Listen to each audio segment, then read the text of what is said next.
Yo, G, they can't stop me from rapping, can they? Can they, hot? I spit it through the wire, man. There's too much stuff on my heart right now, man. Everybody, how you doing? It's your boy E-Grade back for another great edition on the E36 Unfiltered Podcast Show. Got the hat and the shirt, you know. We have a special guest in the house. Yes, it's quarantine time, but guess what? It doesn't matter because it's time to still make moves. We have a special guest in the house, an artist, a musician, a songwriter, a singer, producer, engineer, all that stuff in between. This is my girl, the one and only Jbella. How you doing today? I'm doing well. Thanks for having me on. Oh, absolutely, man. It's been a pleasure. We kind of talked briefly before we got recording. I already was talking about how excited I am to really, have you on the platform and to highlight you to the world as much as possible, as well as to me just dig in and get insight inside your mind myself. So very excited about that. So I want to kind of start introducing or better yet saying, how has your morning been so far? How your day been going? The day's been going well. Woke up, still in my house. I hear that. That's a blessing within itself. So that's right. Take that and rock with that. All right, so we go in here, we introduced Jbella. When you was coming up with names, did you have a couple of different alias names? Because sometimes some people change their name going from, you got T.I. wasn't always T.I., it was Tip, then it was T.I. Did you have a numerous different names you went through before you found Jbella? Honestly, Jbella was the one. It was easy. It was easy to say. It was easy to spell.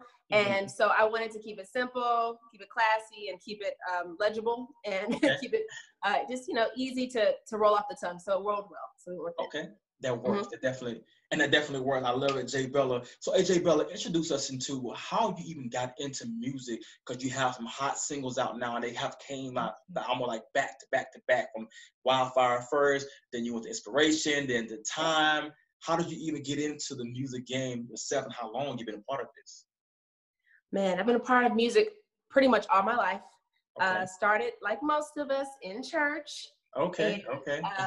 Start, singing solos when I was about 4 or 5, then singing with my brother, and then just kind of veering off hardcore since about 2018. Then in 2018, I said, okay, God has this still in my heart. He still has a lot of music that I haven't put out, and so I said, well, I'm gonna go ahead and start putting it out. And another part of me is songwriting.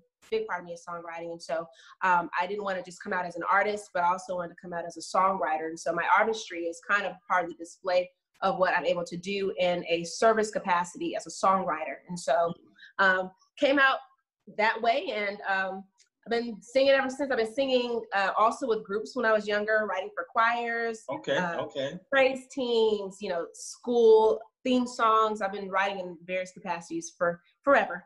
So. Okay. So for me, I asked you a question because you have, when they hear this song, your songs in general, they're gonna find out that you actually wrote your own lyrics. This is you.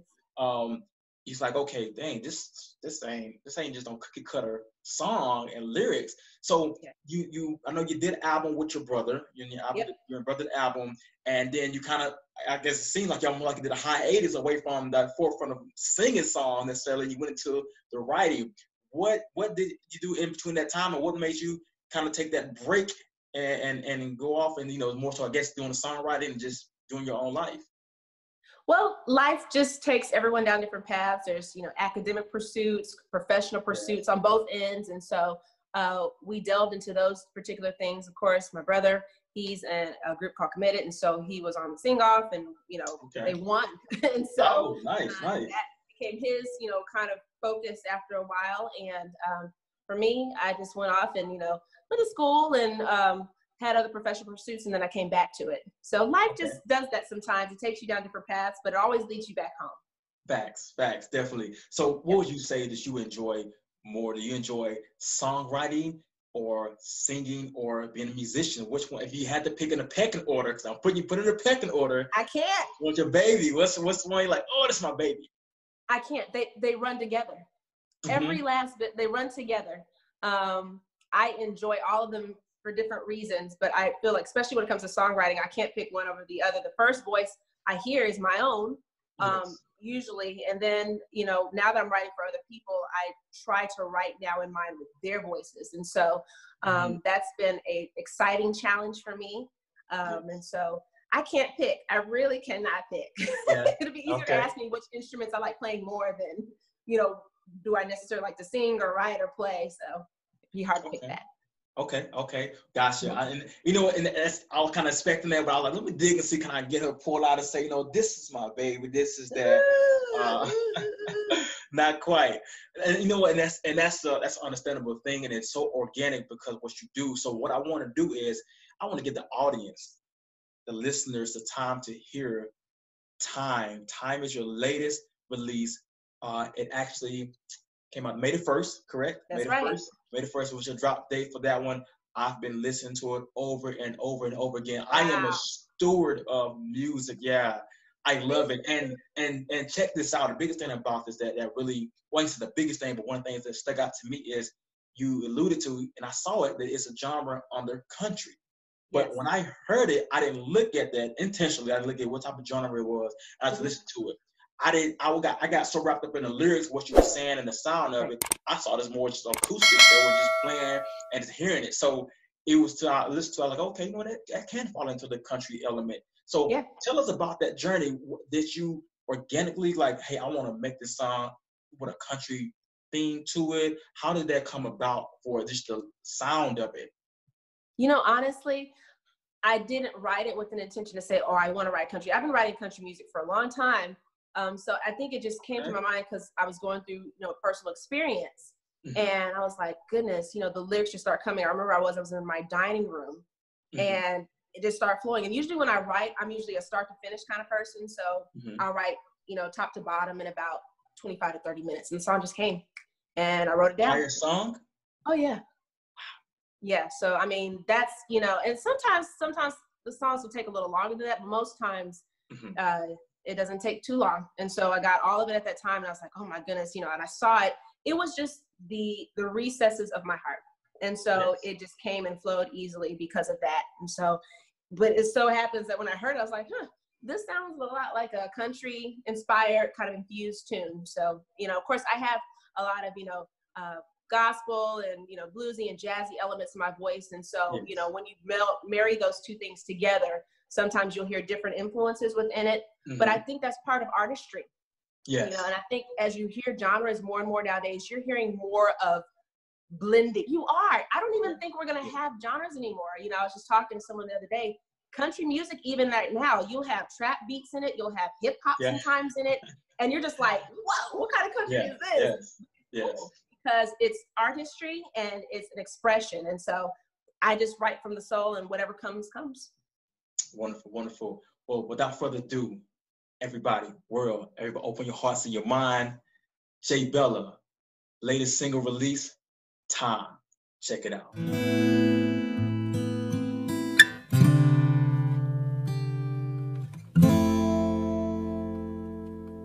Round the merry-go-round we'd go. Thought I gave this up years ago. You move fast and I move slow. The litmus test of time, you know. You brought you and I took you back. Covered you in all that you lack. A doormat seemed to be my knack, until you walked away and never turned back. Now you want another chance. Wanna sign me up for this losing dance. But real life doesn't work that way. When it's good, and when it's bad, love stays. And time made me see that loving you wasn't loving me.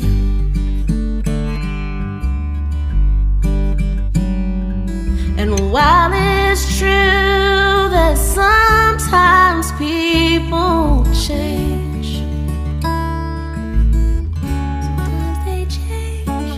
to know when it's hard that love will still be in range.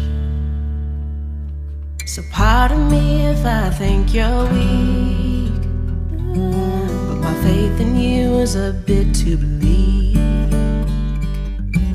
I'm free now from your trance, because time healed me, but it killed your chance.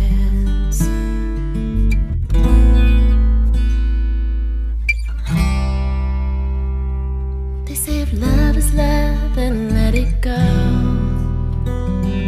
If it returns to you, then that's how you'll know. But your boomerang flew far and high, never turned around, never said goodbye. And now you want me to conjure up my love, my time, yep, that's some good stuff. But I've been down this road with you. I'ma put me first and bid thee adieu. Now you want another chance, wanna sign me up for this losing dance. But real love doesn't work that way. When it's good and when it's bad, love stays. And time made me see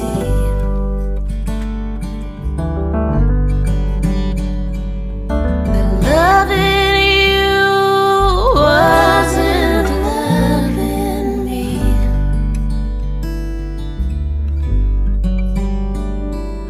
And while it's true that sometimes people change, I need to know when it's hard that love will still be in range.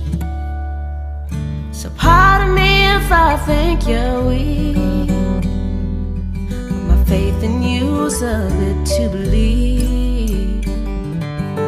I am free now from your trance, because time healed me, but it killed your chance. Because time healed me, but it killed your chance.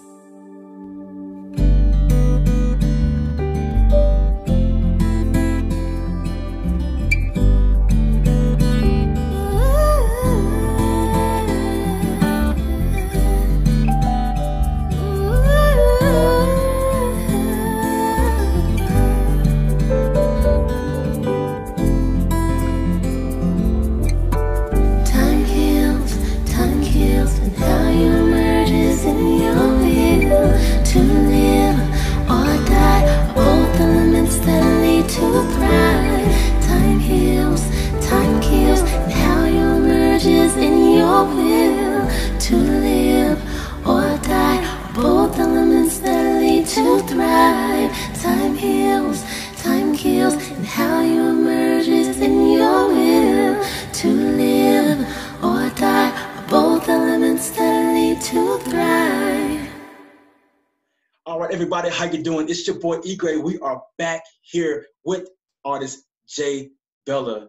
You just heard her hit single, Time. A very, very intimate, deep, heart-wrenching song.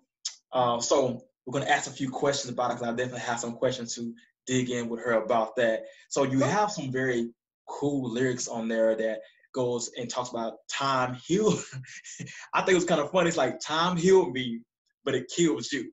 And why, for me, why I kind of laughed about it, because really it's almost, you make something that can sound like really harsh and and made it and comical. They made it like, it healed me, but it kills you. Basically, like, you're dead, bro. You're just done, you know? And that was really cool. So tell me, take to that journey, like, for you, how did you, what prompts you to come up with that song? And to me, it can go, yes, I would feel that it's kind of talking about a relationship, but there's so many other different things that you kind of apply it to. Take to that journey of you creating time. Well, absolutely. You know, when it comes down to the song, it's obviously about relationships. And, you know, the first thing you may grab at is a romantic relationship, but you can have a toxic relationship with family, friends, co-workers. And usually what happens when you find yourself in those situations, you didn't plan on it, but you aided and abetted in the enablement of that individual. And so when I found myself in that situation, it was, and that's happened a lot. You know, I'm an empath, so I, you know, tend to empathize with people and, you know, want the best for them. And so I had gotten to a point where I was fed up. I was like, goodness, how many times am I going to run into this cycle? You know, but you don't quite recognize a lot of times the emphasis is put on the toxic individual. It's not put on the person that perhaps is enabling them. There's a level that you play in the toxicity of individuals. And so you have to check your own patterns. So I was like, wow, I'm really, you know, in this pattern here and I need to get out. And so I started writing about it. And like I said, I think the song really just talks about relationships at large, you know, whatever relationship it is, friendship, romantic relationship, family member. Time healed me, but it killed your chance. And so that's the lyric that it's saying. It's like, you know, that's what it does. Because people say, oh, time heals. And it's true. If you ever really go through something bad, you'll always maybe have something in the recesses of your mind. But eventually the pain of it starts to mellow, you know, losing a loved one or, you know, you never forget them. You never forget the situation, but it doesn't sting as bad. But what also time does, in my opinion, is that it kills the opportunity for somebody else, especially if they don't make things right with you. And so a lot of times, you know, people, if you run into toxic people, they'll just do something to you, or they'll say something and they'll just pop off and they'll walk away. But what that does is it creates a space for you to think clearly and to find yourself in it. And what it does is it kills their opportunity to come back, because you will find yourself in that silence. And so that's what I wanted to illustrate in that song, is that when that person, you know, walks away, because that song says your boomerang flew far and wide, you know, never turned around, never said goodbye. And so that's the thing. It's like when they go, don't look at it as perhaps, you know, at first it don't seem, because you may have love for them, but that's the time for you to find who you are. That's the time for you to say, you know what, I deserve more. I deserve better. And to, you know, and to want more for yourself. And so once that happens, it really kills their chance, because if you found yourself in a way that's really, you know, reflective of who you should be finding at that time or what you should be tolerating, you won't tolerate that ever again. You really won't. And so it'll kill that person's chance. Cool. You know what? And she just brought it out. She just gave us a complete lesson on how to deal with these type of things, and I loved it. And you know what? That's, to me, that kind of goes into my next phase of questions for you, an aspect of, you can tell it's maturity within your voice, within your lyrics, and its experience. Meaning, a lot of people, as artists and as individuals in general, can go through things like that and take time to get through it, but you have an ability to be able to put it on paper, to actually write out your feelings, and you did it from a very transparent place. How much time did it take to you, and why did you feel it was necessary, and you was able to even do that, to put it out there so from such a transparent place? Because you basically was saying, yeah, I used to let you use me, I let you break up and make up, come back, was going this merry-go-round, but you know what? I'm good now. I had time, because you didn't, when I was still trying to let you come back, you didn't want to, basically, and now whatever. So how much time did it take you, and how are you able to dig so deep into yourself to be that transparent like that? And why do you feel it's time did it take me? I'm imagining, you mean, how much time did it take me to get to a point where toxic individuals weren't allowed, or, you know? Well, okay, I'm sorry, I cleared it up. How long did it take you to be able to get to that place where, like you said, where you're like, okay, I'm okay with you not being in my life, but also for you to be able to put it out there, to write about it, and put it out there transparently for others? And why was that important for you? I think when you go through something like that, especially depending on the depth of the relationship, be it, you know, friend or family member, loved one, you always kind of grapple with, like, wow, you know, you'll miss certain elements of people, even though you may recognize they're toxic. The love that you have for them is still there, but you have to find a way to compartmentalize people. I think that's a big lesson in life. You know, every person that has come into your life is not supposed to stay. And sometimes they have reasons, and then sometimes they have seasons too. Yeah. And so, you know, you may, you know, love someone in a space or time, but you have to recognize that for your holistic well-being, you know, for your mental well-being, some people just cannot be allowed. They just cannot. And, you know, you have to ask God for strength and for clarity, and then to feel the voice. Because that's another thing. We ask a lot of ourselves to purge, get rid of this, get rid of that, get rid of that. But you have to fill that space back up, because what happens is you'll recognize the emptiness and not the edification. And so that's really important to remember. It's like you say, God, if I get rid of this, if I'm gonna need you to help me to fill this space with something, okay? And so he'll send people, he'll send hobbies, he'll send, you know, things that you never thought to fill that void if you really trust him. If you trust yourself, because another thing, you have to trust yourself. You say, you know, a lot of times we ended up in this because we did not listen to ourselves. We saw that something was wrong. We said, oh, it's just a bad day. Oh, you know, they just going through a rough time. You know, we start making excuses for people, and then we continue to get into a cycle, and really it becomes normal. It's like, oh, that's just their way. That's just the way they are. But what it is, you know, what a lot of people are starting to find and talk about, especially in the mental health community, is mental abuse, truthfully. And some of it is self-inflicted, especially when you stay there. If you stay there, you're self-inflicting. And so it takes time, but you ask the Lord to fill the space, and you just go from there. Wonderful, wonderful, beautiful. So let's go dive into the production of this. You did some collaboration with different, maybe production teams, whatever. Who else was also involved in the creative process of Time? Well, I wrote the song, scored the song, created all the chord progressions for it. I had the song produced by Kelvin Wooten. Oh, yeah. Yes. Oh, yeah. Yeah, he gets that a lot. You know, he really gets that a lot. No. Hey. Yeah, he's great. He's really good. How was that experience working with him? Was that your first time? Oh, no, I've been working with Kelvin since I was 17. Yeah. Oh, wow, okay.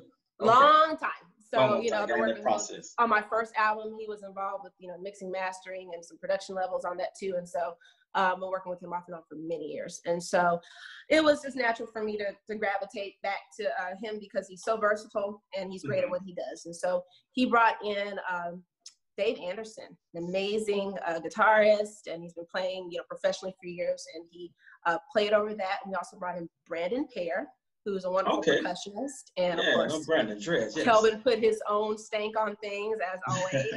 And so it was great. Those are the people I worked with on this.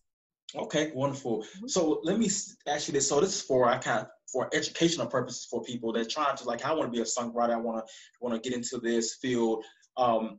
For you, because of how I envision and hear the type of artist that you are and the songwriter that you are, how do you go by the part of choosing and understanding, or better yet, the collaboration of others, letting people into your creative space? If that's somewhat of a challenge for you, because you write everything, you can play everything and do all this, how was that aspect of you getting integrated to allowing other visuals to have a creative control of input into your process as well?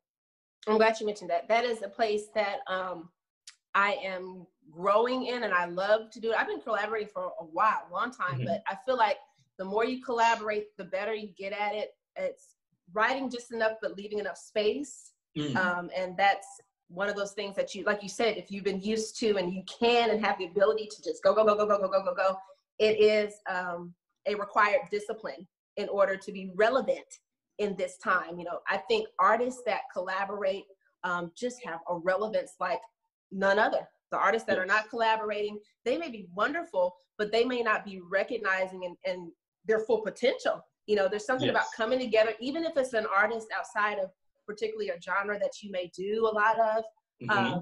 It's nice when you see, you know, country come together with hip hop, or R&B come together with the jazz. You know, it just brings something different. And so I enjoy doing that. And so collaboration is something I'm growing in, and I love completely. And I encourage, and I want to see and have more of. Okay. That's what. So what has been your most challenging yet also rewarding songwriting for somebody when you write for another artist? That was kind of like, I don't live that experience, or that's not my style, but let me try to dive into what has been your most challenging but yet rewarding opportunities you've been awarded to be able to do that. Oh man, the artists that I write with are phenomenal. You know, I've been, you know, grateful to have some really great, talented musician, even writers, as friends and artists to come and work with me and want me to write songs for them.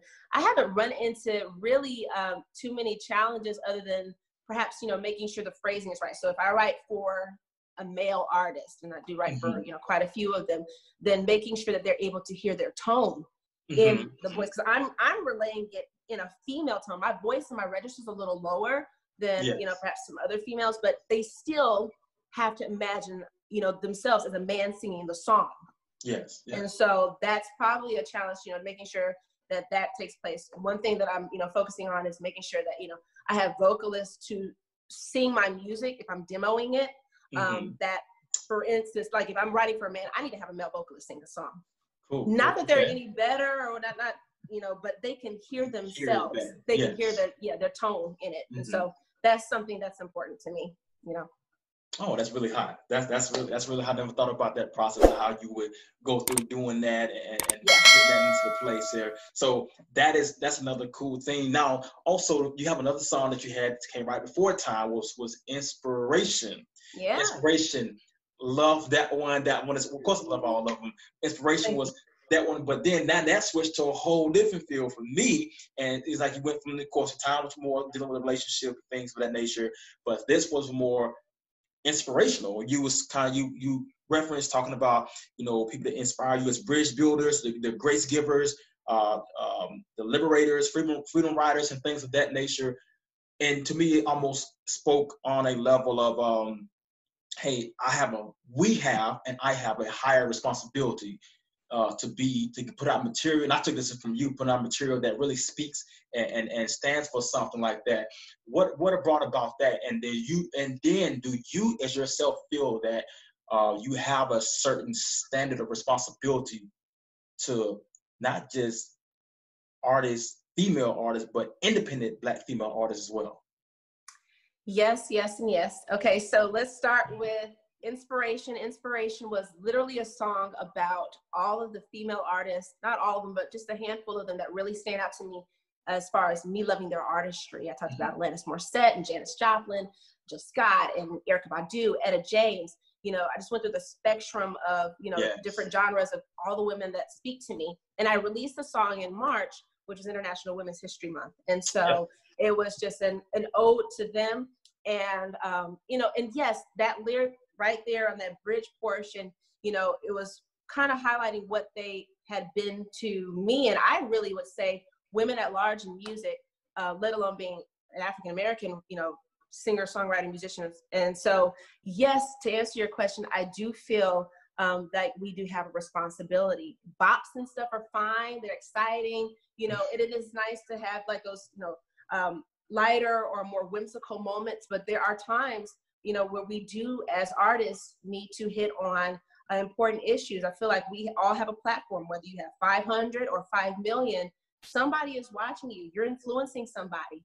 They need to know from you exactly, you know, just how you feel about things, because when they're buying to your artistry, they really like your thought process. And so it's important to talk about serious issues. And so I do believe that we do have a high level of responsibility as artists and anyone who has a platform.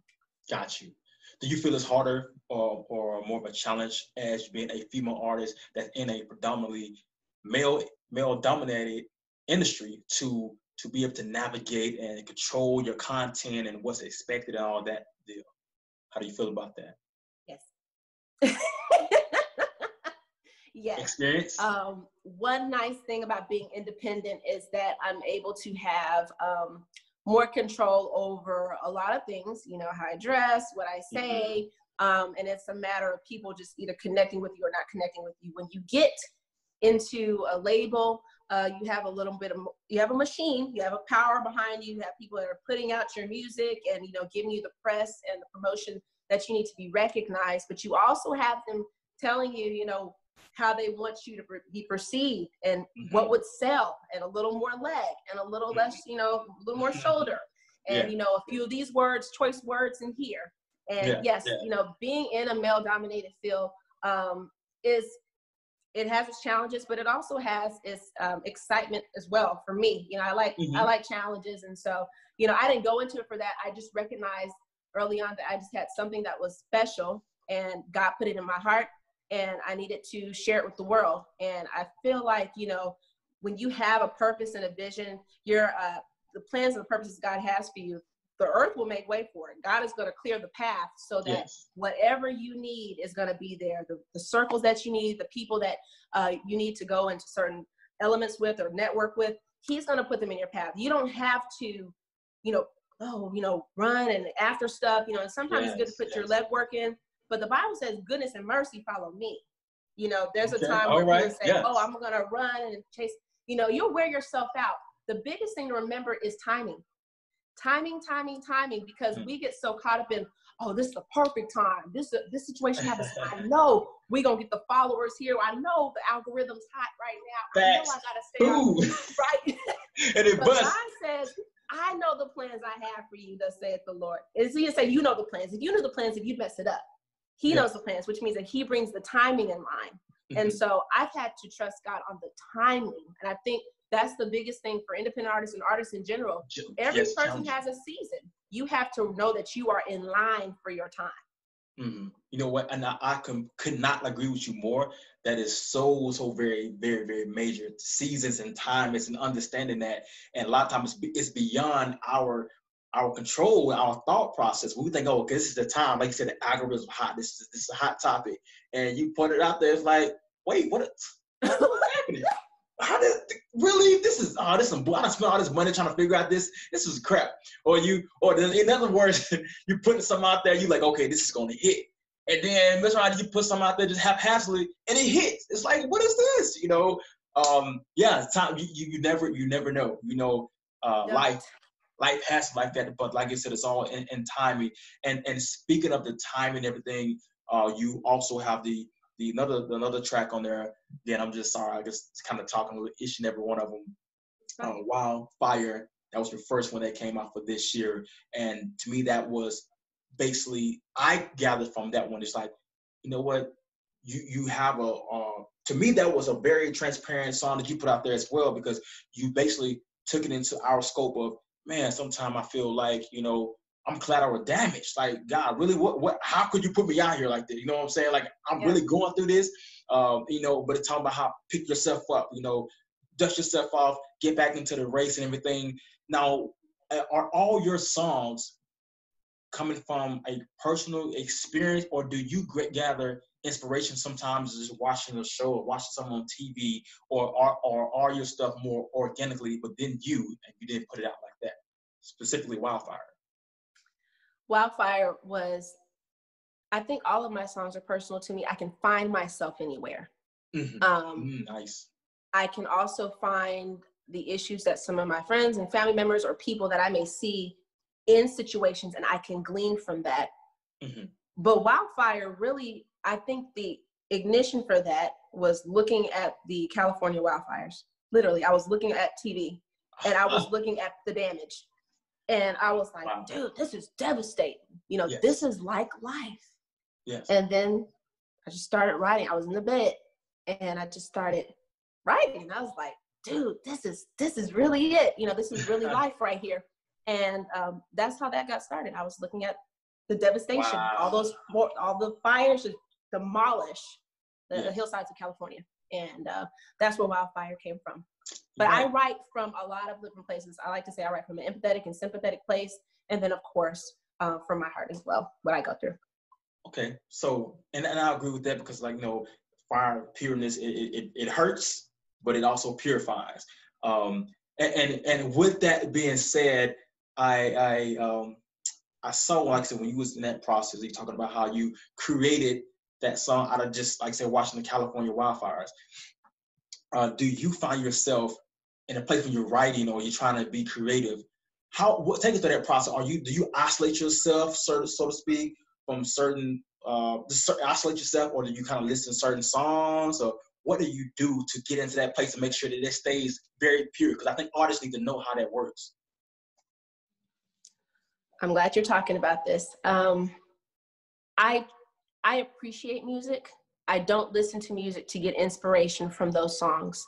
I feel like the integrity of it, and to make sure, and I like to decrease any influences that are not my own. Only way to do that is to kind of just be in your own space. Am I aware of the patterns and trends in popular music? Yes, I am.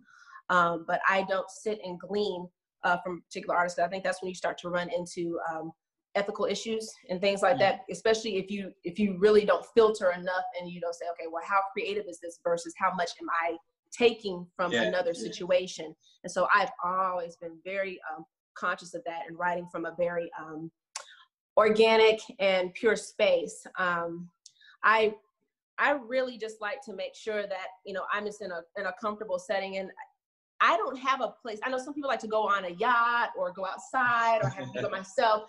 I've written so many songs in the choir stand with people singing around me, and I'm like, yo, give me that tag envelope real quick.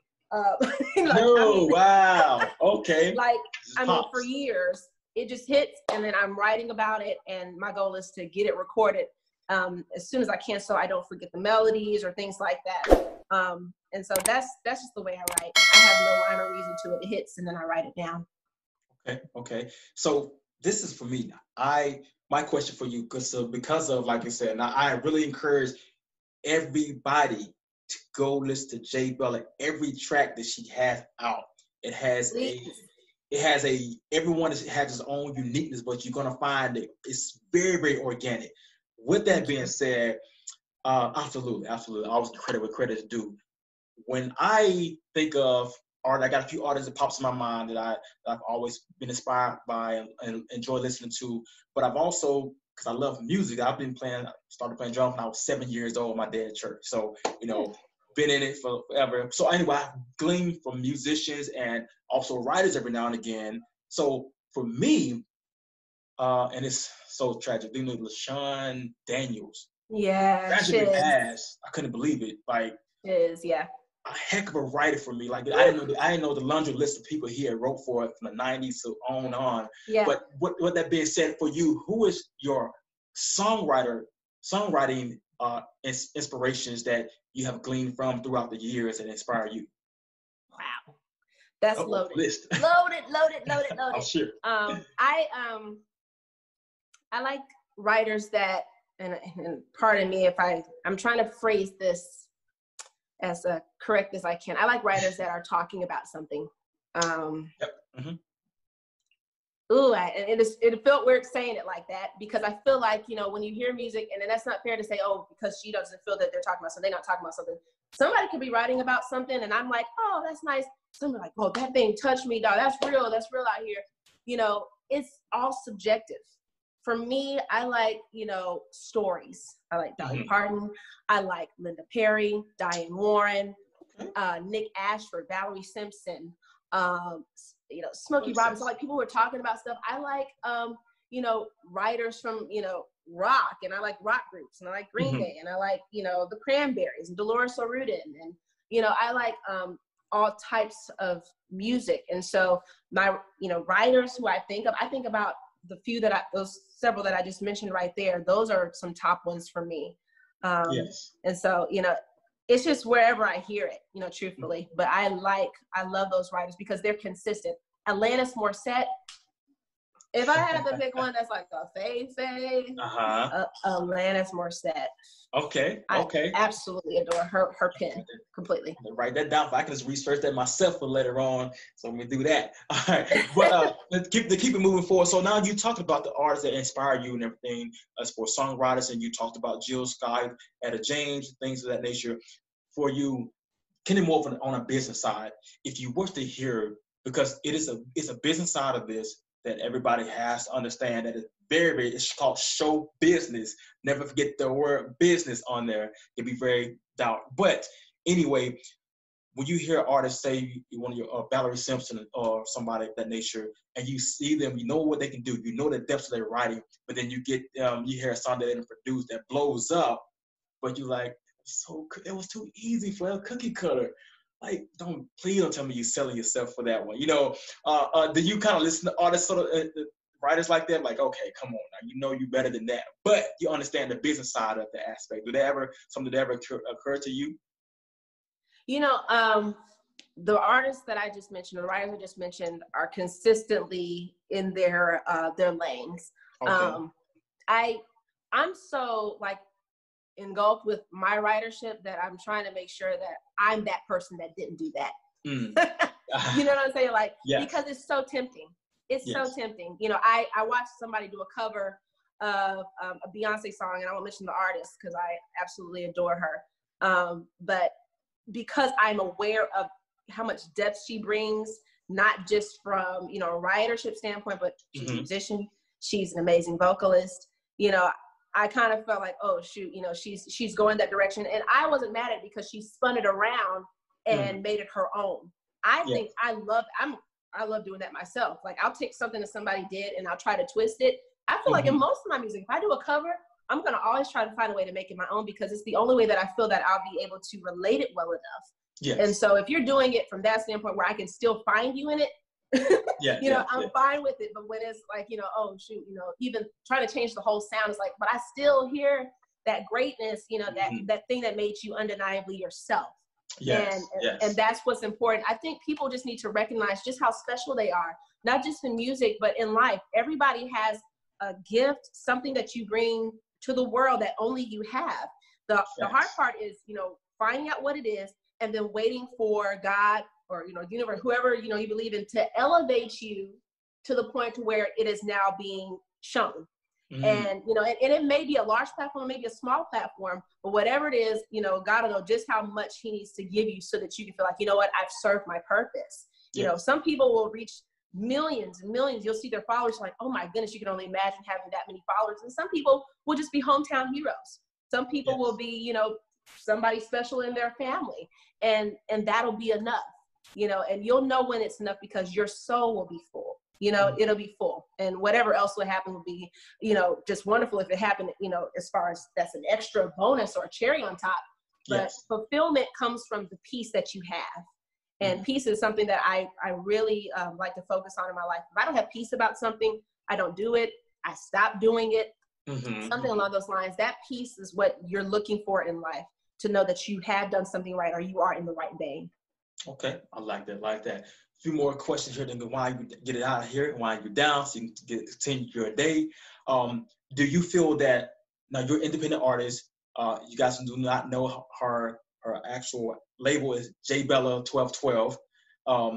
Do you feel that it is important for artists to start independent and learn all the traits possible? Because you know, songwriting, you know how to produce your stuff, you know how to sing and musician, all that. So you pretty much can bring a full package. So whenever a team do come at you, hey, this is what I can offer. This is what you got to bring to the table for me to come to you. So do you feel that it's very important for artists to try to master as much as they can before they look at trying to sign a major deal or anything like that, as an advice? I feel that it's important to always grow. I feel that sometimes in pursuit of growing, you can become petrified if you don't feel that you're at a certain level.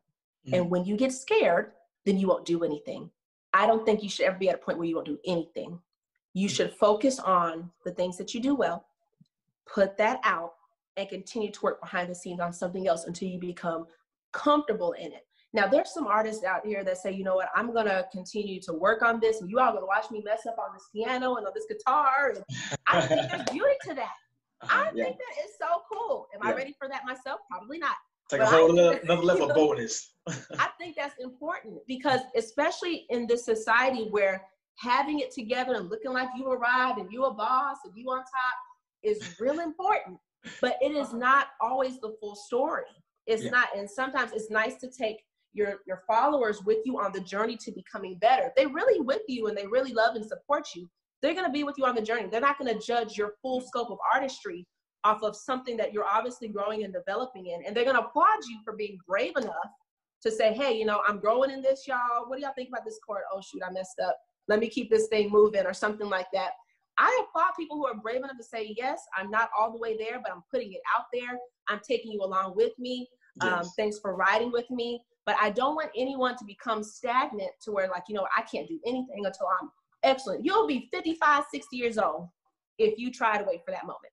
You really will, because artistry and growth is ever changing. It's ever evolving. You may think you're at an I place, but you may be at the pinnacle for somebody else who may be your followers. Like, that's wonderful. They did great. You may know 4 or 5 chords on the guitar, you know, but you got to start someplace. And you can't be afraid to make mistakes, and you can't be afraid to put anything out because you haven't arrived all the way there. I think there are things within your gifting that tend to stand out more than others. And I think that's just the way of the world. Yes. You know, you just find what that thing is, you capitalize on it, but you continue to grow in those other ways. Got you. From a professional standpoint, you've been very successful. You've been writing for years. You're very, very gifted and very honed into your skills. What helps keep you grounded and humble, and the biggest lesson you have learned with being in this industry, whether it's from somebody else or just life experience? What helps keep you to that place where you always are forever growing from a humble place and all those organically? I think really remembering where you come from. I can't say that enough. And it sounds so trite and so cliche, but it's amazing how fame and success will change people. And I've seen it firsthand with people who may have been, you know, shoulder to shoulder me, and now they're, you know, through the roof now. People forget. People want to forget. People, it's easier. It doesn't call you to action when you can turn a blind eye to things. You can turn a blind eye to people. It's important to remember that you haven't always been where you are, and that you do have responsibility to lift as you climb. And nothing will be more gratifying, not even awards or accolades or positions or rubbing and, you know, shoulders with the, you know, hobnobs, with the, you know, elite. That will not suffice. At some point that gets old and you need a higher high. What has sustenance is to know that, you know, if you were to die tomorrow, that somebody would say that person's a good person. That person lifted as they climbed. They helped me out. They answered the DM that I sent. They, you know, responded to me, you know, in the comments. You know, it's important to remember that. You know, I heard somebody that's high up in the music industry, and, you know, I appreciate her artistry, Shalane Frazier. She does something really phenomenal. She reaches out, like if you write her, she writes to you. Of course, she has so many followers now. She's over 200,000. But when, you know, you write to her, she will write you back, right back, and it'll be her. You know, and she says every human deserves another human. And that's true. It's like people are taking time out to talk to you, to, you know, affirm you. You know, it's nice to, and of course, everyone gets to a point where if you have like 1 million people writing you, you can't get to all million, but you need to make an attempt to get to the first 100. You know, every human deserves another human. And so remembering where I came from, I was, you know, from a single parent home. We didn't have much. We had love, we had talent. But it was, you know, one of those times where, you know, we may have been in lessons and we had to, you know, cut back because times got hard. The first thing to go was the lessons. I had to come back. I had to re-evolve. I had to restudy and relearn. I said when I became successful, I was going to go back and I was going to get into music and, you know, learn and grow in instrumentation. And that's what I did. And so that was important to me, you know, to remember, hey, you're still that, you know, 8-year-old who had to go through those sacrifices and changes. Don't forget who that is when you make it to the top, and remember to look out for that next 8-year-old girl or boy and to encourage them as well. All right, wonderful. You know what, we can definitely rock on that one. So we are going to transition here. I got one more thing before I pick with her, before I give you guys a chance to, guess what? She got her vocals warmed up. She's been talking for quite a few while. So she got 3 songs, 3 choices I'm gonna give her. You got, start with the first one was Wildfire. Second one, Inspiration. Third one, Time. She's gonna give a little snippet, a small snippet of at least one of those songs before she leave out here. So, but before I go to there, I have to ask you, because I, you know, I did my research and everything, and I see you from right here in Huntsville, but you rock the Michigan Wolverines. What is that about? What's up with that? What's up with the Michigan Wolverines? What is that? I went to school in Michigan, so I went to the University of Michigan for grad school. So. Okay, cool. Yeah, when the University of Alabama, play at the University of Alabama, so you know you can go ahead and put it on down. We got a chance to rock with y'all. We've been waiting for him, but anyway, okay, I just had to get that out of the way. I'm like, I've been seeing it on her page a little bit. She referenced them. I'm like, what's up with this Michigan thing? Let me see what's up. Shout out to the Wolverines, Fab Five, so that always be a part of my heart. So, but without further ado, which song are you gonna grace us with for a little snippet? Oh man, I'm just gonna hit on Time for a little bit. I'll just do the chorus of Time. Okay. Yes. And time made me see that loving you wasn't loving me.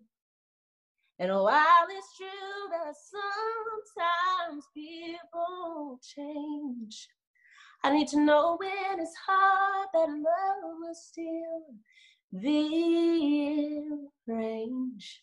Hey, so pardon me if I think you're weak, but my faith in you is a bit too weak.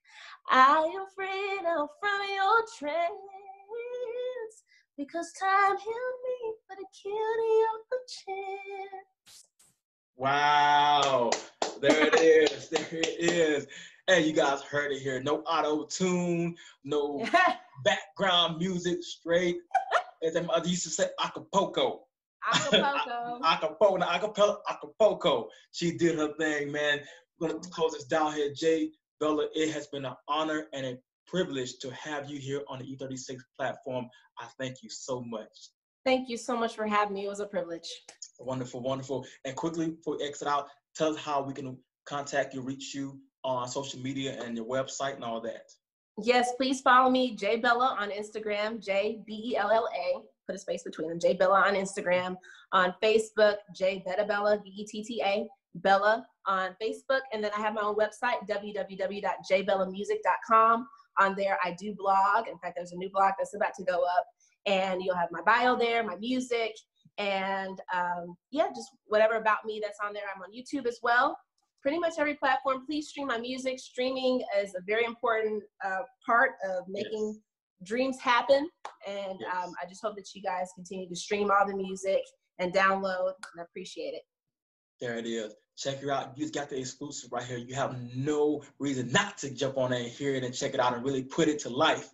So go check it out, Jbella Music. I'm your host, E-Grader, E36, 100 for the Live Podcast Show. Thank you. We'll be back. Yo, G, they can't stop me from rapping, can they? Can they, hot? I spit it through the wire, man.